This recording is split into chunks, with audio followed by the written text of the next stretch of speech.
Yes, muraho mwiriwe neza mumeze mute banwanyi bakunzi wa On Time TV yocano yotesi muri hirya no hino mu bice bitandukanye by'u Rwanda amajyepfo amajyaruguru y'Iburasirazuba ndetse n'iburengero bwaryo nibagenda bari hano mu mujyi wa Kigali abatwumira mu bihugu bituranye n'u Rwanda yaba Burundi, Uganda, Tanzania, Repubulika y'Demokarasi ya Kongo, Kenya n'ibindi bihugu bigiye bitandukanye bya Afurika. Mbaye ikaze muri kano kanya tugiye kwerekera mu ntara y'amajyaruguru, twerekere mu karere ka Rubavu. Tugiye kugaruka ku nkuru ivuga ko Gitifu yashatse gukubita abaturage n'abanyamakuru Imana igatabara, dore ko abaturage bo mu kagari ka Kabahimba ni mu murenge wa Nyundo mu karere ka Rubavu barinubira ikubitwa rya hato na hato ryoterwa bari gukorerwa n'abayobozi bo mu nzego z'ibanze, bikabaviramo bamwe kudahabwa serivisi inoze.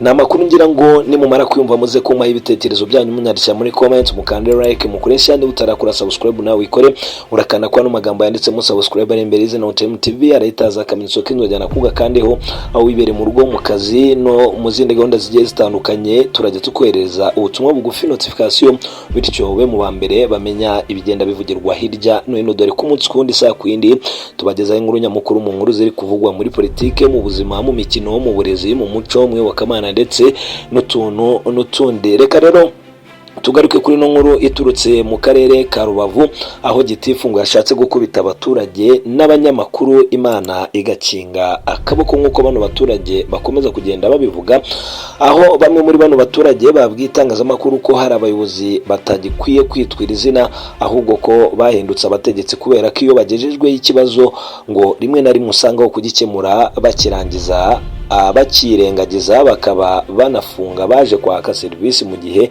basanze hari ibyo atuje birimo nko kuba atarizigamiye muri ejo heza.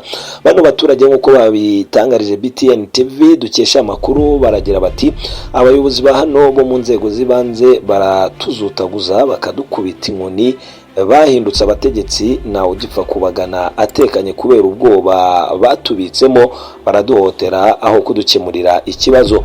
Bakomeza bavuga bati none se niba ugiranye ikibazo na mugenzi wawe cyangwa se hari uguhoteye wagerageza kugana ubuyobozi aho kugufasha bakagukankamira, wasubiraho cyangwa se ahubwo ubwabo baba bari gutiza umurindi amakimbirane mufitanye. Hari igihe ujya kwaka serivisi runaka ku kagari aho kwiguha bakagufunga bitewe nuko hari ibisabwa udafite. Niba utaratanze ejo heza biborohera guhita bagufungira mu biro by'akagari.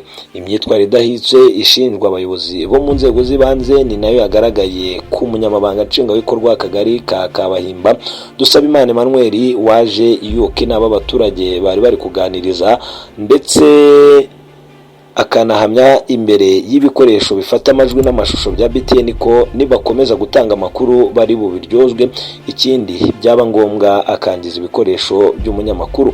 Umuyobozi w'akarere ka Rubavu Murindwa Prosper kuri iki kibazo cyoterwa abaturage bavuga ko bakorerwa na bamwe mu bayobozi babo yatangarije kino kinyamakuru BTN TV ko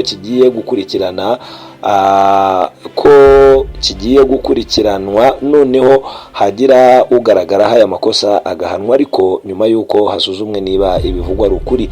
Meya Murindwa yakomeje abwira umunyamakuru wa BTN ko bidakwiye guhotera cyangwa se guhutaza umuturage, ahubwo ko abayobozi bakwiye gushyira mu bikorwa gahunda y'umuturage ku isonga bakagera ikirenge mu cyanya kubahwa Perezida wa Repubulika y'u Rwanda Paul Kagame ubahoza ku isonga, aho yagize ati niba kuko ari ukuri bahohoterwa n'abayobozi babo byaba bibabaje cyane. Tugiye gukurikirana iki kibazo tubanze tumenye niba ibivugwa ari ukuri, noneho usanzwe muri iryo kosa ahanwe by'intangarugero.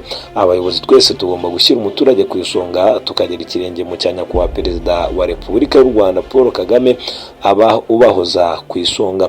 Abaturage baboneyeho gusaba ubuyobozi bwisumbuye gukurikirana kare ikibazo cyoterwa bivuga ko bakorerwa bitewe nuko ngo hari igihe bamwe bazajya bafata umwanzuro wo kwihorera nka kimwe mu bisubiza inyuma iterambere ry'igihugu, nk'uko aya makuru dukesha BTN TV akomeza kugenda abivuga. Murabyumva gute? Murabibona gute? ahasigaye n'umugende muma ibitekerezo byanyu munyandikira muri comment, mukandira like, mukoresha ari nako mukomeza kugenda muryoherwa n'amakuru n'ibiganiro byinshi byiza bigiye bitandukanye.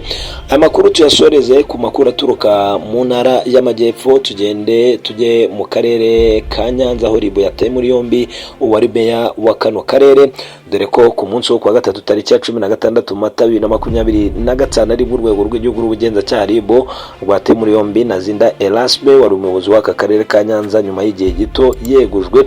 Umuvugizi wa RIB Dr Murangira Thierry yahamirije iby'aya makuru igihe dukesha inkuru ati nibyo kuko Nazinda Erasme arafunze bishingiye ku iperereza ari kumukorwaho, nta byinshi twavuga kugeza ubu ngubu kwirinda ko byabangamira iperereza. Hano Nazinda yatawe muri yombi nyuma y'icyemezo inama njyanama y'akarere ka Nyanza yari yafashe cyo kumuhagarika ku nshingano zo kuyobora ako karere. Nazinda rero yarayoboye aka karere ka Nyanza muri manda ya kabiri nyuma yuko mu matora yo muri 2021 yongeye gutorerwa kuyobora ako karere. Yari amaze imyaka 5 abereye umuyobozi nyine nk'uko amakuru yari yagiye hanze yakomeje kugenda abivuga. Hano rero amakuru yo ni menshi agiye atandukanye, twakomeza kugenda tubarebera tukababwira, ubundi mugakomeza kugenda mumenya uko biba bigiye bimeze. Ariko inkuru yari yagiye hanze ku munsi wo kuwa kabiri tariki ya 15 Mata 2025 nibwo inama njyanama y'akarere ka Nyanza yateranye ifatirwamo umwanzuro wo guhagarika mu nshingano Nazinda Erasme zo gukomeza kuyobora ako karere kubera kutuzuza inshingano uko bikwiye.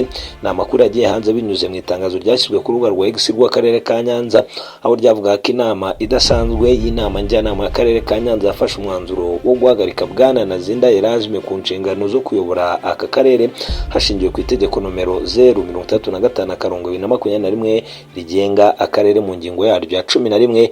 Nazinda yarayoboye aka karere ka Nyanza muri manda ya kabiri nyuma yuko mu matora yo muri 2021 yongeye gutorerwa gukomeza kuyobora ako karere. Yari amaze imyaka 5 abereye umuyobozi.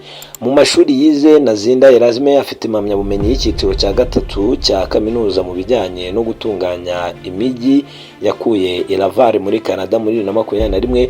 Kabiteganyijwe ko ahita asimburwa ku mwanya yararimo by'agateganyo n'uwari umuyobozi w'akarere wungirije ushinzwe iterambere ry'ubukungu uwo bita Kajyambere Patrick, nyine nk'uko amakuru yagiye hanze yakomeje kugenda bivuga. Mugire ibihe byiza.